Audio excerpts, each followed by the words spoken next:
మన జీవితంలో ప్రశాంతంగా ఉండాలంటే కొన్ని పద్ధతులు పాటించాలి. ముఖ్యమైనటువంటి పద్ధతులు ఏంటంటే, మన యొక్క ముఖ్యమైనటువంటి విషయాలు కానివ్వండి, మన యొక్క కష్ట సుఖాలు బాధలు కానివ్వండి, వేరే వాళ్ళ దగ్గర అసలు చెప్పవద్దు. ఎందుకంటే వేరే వాళ్ళకు చెప్పినా కూడా మన యొక్క బాధలు కానీ కష్టాలు కానీ వేరే వాళ్ళు తీర్చారు. అదేవిధంగా వాళ్ళు మనల్ని చూసి నవ్వుకుంటారు తప్ప మన యొక్క బాధలు తీర్చేటటువంటి వాళ్ళు ఇప్పుడు ప్రస్తుతం ఉన్న సమాజంలో మాత్రం ఎవరు లేరు. అంటే మన పెద్దవాళ్ళ కాలంలో అయితే మనకేమన్నా బాధలు కష్టాలు ఉన్నా వాళ్ళు మంచి మంచి సలహాలు ఇచ్చేవాళ్ళు. కానీ ఇప్పుడు మాత్రం అలా లేదు. మన ఏం బాధ ఏ కష్టం ఉన్నా కూడా వాటిని తీర్చకపోగా మనల్ని అవమానిస్తూ ఉంటారు. బాధ పెట్టేటటువంటి మాటలు అంటుంటారు.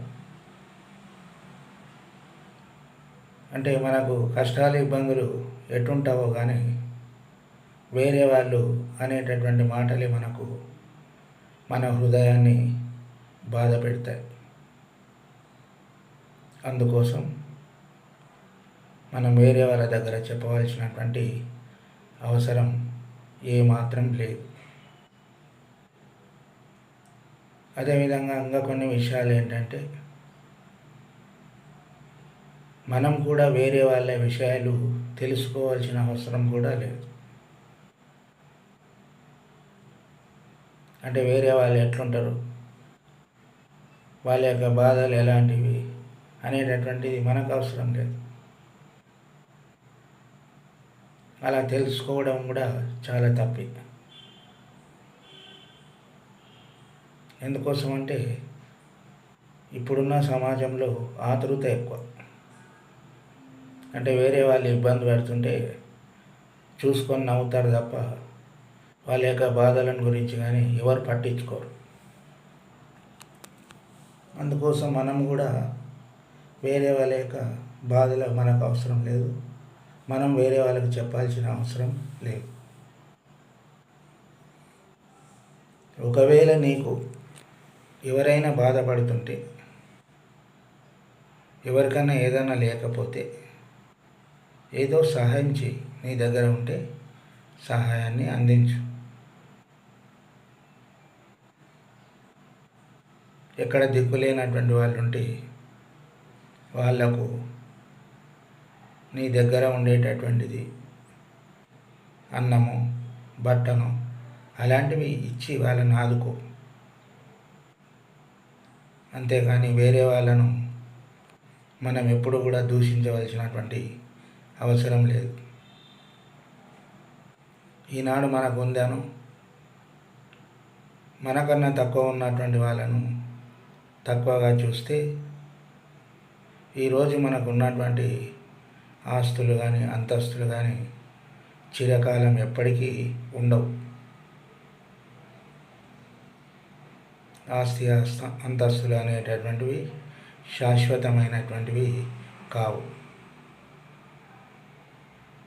మరి ఏది శాశ్వతం అంటే మన దగ్గర ఉండేటటువంటి మంచి చెడు మాత్రమే శాశ్వతం. నువ్వు 10 మందితో గౌరవంగా మాట్లాడితే ఆ 10 మంది నిన్ను గౌరవిస్తారు. 10 మందిని నువ్వు తిడితే 10 మంది కన్నా ఎక్కువ నిన్ను తిట్టడం జరుగుతుంది. అందుకోసం మనం ప్రతి ఒక్కరి దగ్గర కూడా మంచిగా ఉండడానికి ప్రయత్నించాలి.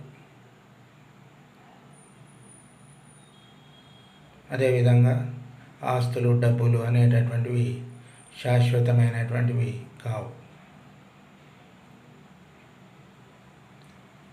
నీకు ఉంటే వేరే వాళ్ళకు సహాయం చేయి అంతే తప్ప లేని వాళ్ళను చూసి వాళ్ళను అవమానించేటటువంటి పనులు చేయకు. లేని వాళ్ళను అభిమానించు. నీ దగ్గర ఉంటే సహాయం చేయి, నీ దగ్గర ఉంటే చేయూతనివ్వు. అంతే తప్ప వేరే వాళ్ళను బాధ పెట్టేటటువంటి మాటలు ఏనాడు మాట్లాడవద్దు.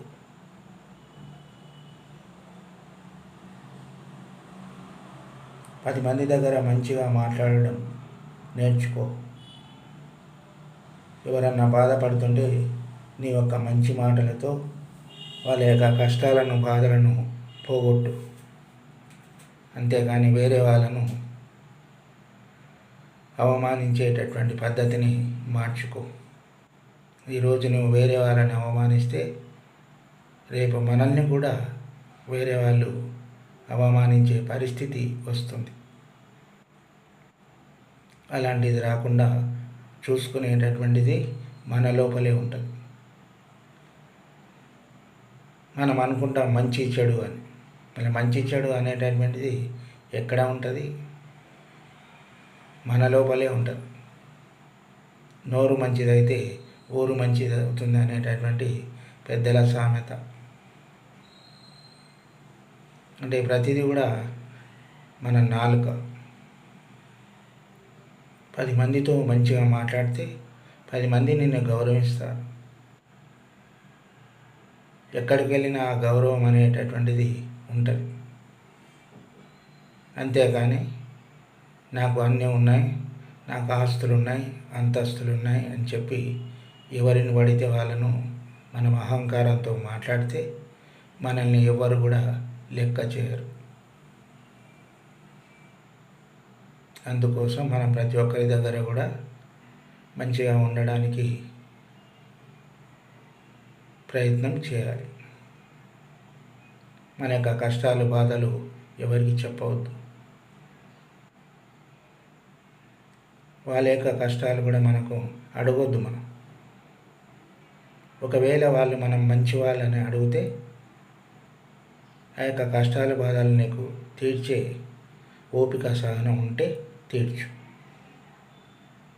అంతేగాని మరీ వాళ్ళను కుచ్చి అడిగి తెలుసుకోవాల్సినటువంటి అవసరం ఏమాత్రం నీకు లేదు. ఒకరికి సహాయం చేయాలి అనుకుంటే తెలుసుకో. అంతేగాని వాళ్ళు బాధపడుతుంటే మనం సంతోషపడే పద్ధతి మంచిది కాదు. ఇది ముఖ్యమైనటువంటి విషయాలు.